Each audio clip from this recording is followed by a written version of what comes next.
Executive number 16 at 17. Ibasura! December 3, 2010. Nag-ingay ang mga kuliglig matapos ipatupad ng Manila City Government ang ordinansang nagbabawal sa kanilang bumiyahe.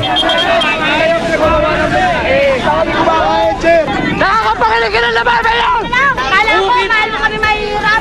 Sikmura ng mga magugutom ang unang tinamaan ng ordinansa, kaya umalma ang mga driver at ipinahayag ang kanilang hinaing sa mga naturang city ordinances.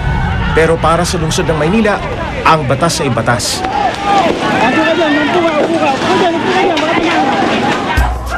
Pero ang problema, ang hindi maintindihan ng mga kuliglig operators, gaya ni Richard. Binigyan kasi sila ng permit galing sa munisipyo na makabiyahe dahil hindi sila sakop ng LTO. Panahon pa ni dating Mayor Lito Atienza ang permit na ito. Ngunit ngayon, binawi na ni Mayor Lim dahil nakakasagabal na daw sa trapiko. Nagagamit naman to ng maayos. Pinapayagan kayo? Pinapayagan talaga.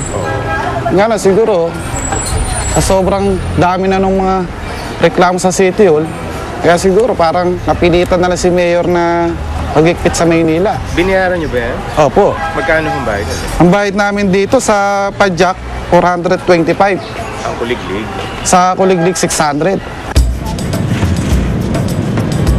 Handa naman daw sumunod ang mga kuliglig kung gusto lamang ng pamunuan ng lungsod ng Maynila na wag na silang pumasada sa main road. Ibigay na raw sana sa kanila ang mga side streets para naman hindi magutom ang kanilang mga pamilya. Anong epekto sa mga tao? Ay gutom, kamukha yan. Yung iba, naghahanap niya ng trabaho, wala rin naman makita. Wala rin kami talagang magawa. Gustuin man namin silang tulungan sa ganun, wala. Anong gusto niyong hilingin? Halimbawa? Hindi naman namin hinihiling na yung maging legal. Ang inaano lang namin, ano ba yung kahit papano, magpapasko, dapat kahit papano, pinagbigyan na lang mga tao. Papasko talaga ngayon, halos talagang driver ko, walang boundary.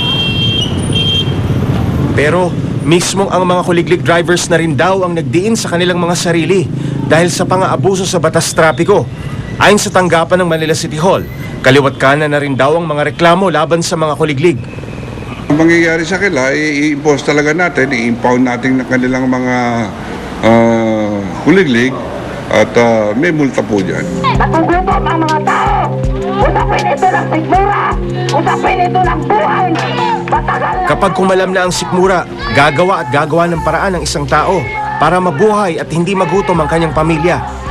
Pero sapat bang dahilan ang hanap buhay kung makakaperwisyo naman sa karamihan?